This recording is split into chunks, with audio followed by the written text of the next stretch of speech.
Привет, друзья! Я сейчас сижу здесь с Фаником и собираюсь у него поспрашивать обо всем на свете.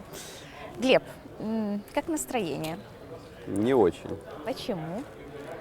потому что много проигрывал Вот в расскажи, последнее время. вы наверняка ехали на турнир совсем с другими планами, и расскажи, что вообще здесь пошло не так?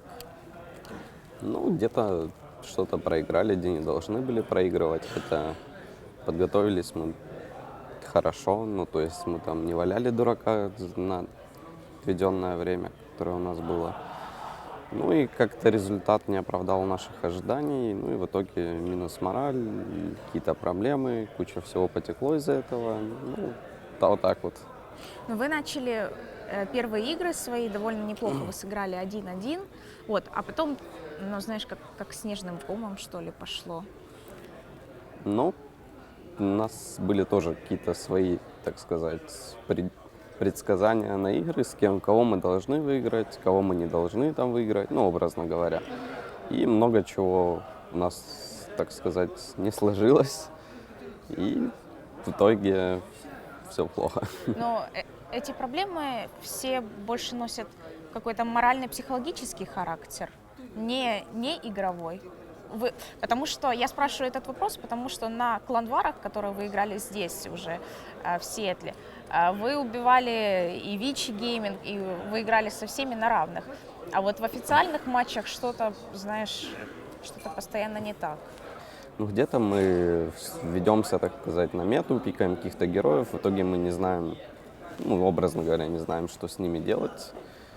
И как-то не юзаем какие-то стратегии, которые мы отрабатывали. Ну, то есть делаем вообще не то, что мы собираемся сделать, потому что, ну, то, что мы делали, у нас не сработало, значит, надо что-то менять. То есть начали менять, а в итоге из всех этих перемен получается бардак. Ну, оно могло сработать, но получилось так, что вышло в бардак все.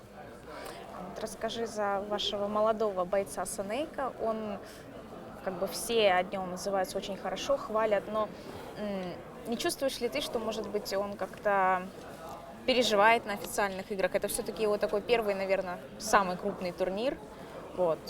Чувствуешь ли ты от него какую-то такую зажатость? Ну, сказать, что зажатость нет. Переживают все, переживаю я, переживаю там Хвост, Дэнди, Ваня, кто угодно. Это привычное состояние, ну, для этого турнира практически, ну, не для многих игроков. Ну и сказать прям так, что он переживает и это влияет на его игру, я бы не сказал. Знаешь, очень многие люди переживают, фанаты вашей комьюнити, по поводу ваших предстоящих игр. Уже как-то поговорили, уже выяснили, как вы будете играть и какую-то работу над собой провели. Вы следующую игру будете играть с Вичи Гейминг. И получается, это самый важный матч на этом турнире для вас. Что вы уже предприняли и как вы будете настраиваться? Ну, мы будем как-то изучать нашего соперника, пересмотрим все, что они делали, с чем они выигрывали, с чем они проигрывали.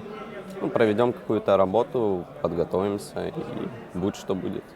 А вы уже смотрели ту статистику, которую предоставили Valve для всех? И помогает она? Ну, эта статистика, она, так сказать, общая, она собранная там за большой период, по-моему, времени.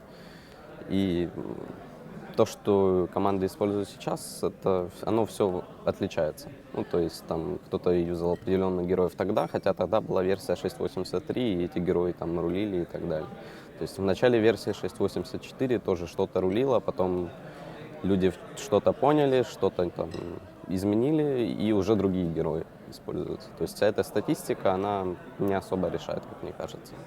А тебя кто-то удивил на этом турнире? Или команда, или, может, какой-то игрок? Ну, меня удивили Сидек, которые вышли в Винера, хотя я их считал одними из претендентов в лузер-сетку, ну, в той группе. Ну, они, на удивление, хорошо выступили и сейчас будут тоже бороться в верхней сетке. Хорошо, я желаю удачи вам в предстоящем матче. Надеюсь, что вы сможете собраться и всех одолеть. Вопрос о команде. Можешь дать сравнительную характеристику с команды сейчас и, например, до ухода Попея? То есть, например, сравни Попея и Ваню как капитанов. Какие их сильные стороны? Ну, Попе были свои задумки, он играл больше на суппорты, так сказать. Если сравнивать по суппортам, типа Агбар, и Ваня, Пупе и Пупе и Куроко больше играли как-то на себя. То есть они хотели, чтобы на карте было у всех много, а Ваня и Акбар, они наоборот. Они больше пытаются сделать пользу какими-то там гангами, действиями и так далее. Ну, то есть играя на нас троих. Ну и вот, в принципе, вся разница. Может, у Пупей сейчас вроде все получается, может, надо тоже как-то перенимать вот такой стиль, когда у всех все на карте получают много денег. И... Пупе своя голова, у него свой ход мыслей, то есть он играет по-своему, мы играем по-своему. И, то есть так как наши мысли часто не находили какого-то общего консенсума, поэтому они играют так, мы играем так. А вот хорошо, сейчас вы находите общую волну с командой по поводу стратегий, да по поводу всего даже? Ну, что-то общее находим, что-то не доходим по-разному. Знаешь, все переживают, и я в том числе, вот, что будет дальше, если результат вас не обрадует на турнире.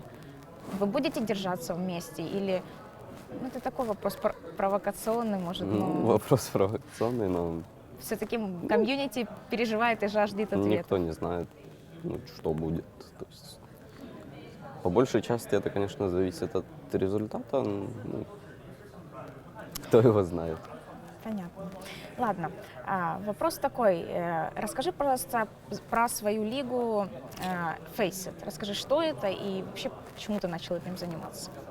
Эту лигу мы создали с Лодой, когда у нас была идея, что вот надоел паблик, надо сделать какое-то место, как раньше. То есть раньше тоже были лиги, еще в Dota 1, где ты заходил и где очень мало low-skill людей. Их практически даже нету. И ты играешь с хорошими противниками, тоже с хорошими союзниками и получаешь удовольствие от игр. То есть мы хотели это воссоздать. И у нас почти получилось. Но сейчас, когда вот начался International, то есть люди начали там уезжать в отпуска, кто-то тренироваться и так далее, и лига перестала работать. А так она работала все это время, то есть с момента ее создания, с весны. И думаю, что будет работать дальше. То есть это место, где играют high-skill плееры. Но туда можно пробиться, то есть Пробиться обычному игроку? туда надо через систему, на самой там Faceit, то есть сайт Faceit.com, и там ладерная система, то есть тебе надо войти в топ-3 там самой высокой лиги, чтобы тебе дали шанс побороться за свое место, на самой этой лиге, где уже основной канал. Можно ли сказать, что эта лига привлечет, может быть, новых молодых талантов? То есть у тех, кто хочет пробиться на про-сцену, у них есть хороший шанс, получается, через вот этот ладер пробиться на лигу, и, возможно, кто-то заметит кого-то. Да, какие-то ребята уже пробивались, то есть и выступали там не хуже остальных, которые уже есть на лиге. То есть там 3 каких-то человека, я просто не помню их никнеймы, играли вполне себе нормально. Они, то есть, попали через вот эту вот ладерную систему и неплохо себя показали. Ты говоришь, что вы ее создали с Лодой, вы ее курируете. Как вообще происходит вот этот вот процесс контроля за лигой? У тебя есть судьи или как? Расскажи вот об этом. Сейчас это я как бы отошел вообще от всех дел, то есть я полностью сфокусировался на интернешнале, последнее время я там даже не играл, просто я сфокусировался на интернешнале и все. А до этого мы в основном решали, какие люди будут попадать, какие не будут попадать. Потом мы создали там конференцию из 6-8 игроков, где мы решали, каким давать шанс людям, каким не давать и так далее. А вообще есть главный админ Микки, он как бы за всем следит, он, то есть, имеет связь с этим создателем, самого клиента, на котором все держится. И вот он, в принципе, за всем и следит. Хорошо. Такой вопрос. Сюда тебя приехала поддержать твоя жена. Вот чувствуешь ли ты вообще, понятно, что чувствуешь поддержку, но помогает ли тебе это внутренне? Да, естественно. То есть моя любимый мой человек приехал меня поддержать, она как бы и поддерживает меня морально, и это мне помогает очень сильно. Хорошо. Мы, наверное, будем заканчивать это интервью. Спасибо тебе за уделенное время. Вот. И надеюсь, что вы все-таки дадите бой в плей-оффе, и все у вас получится. Тебе спасибо. Да, дадим бой. Вот. Все, ребят, спасибо за то, что смотрели, и до скорых встреч на канале Нави.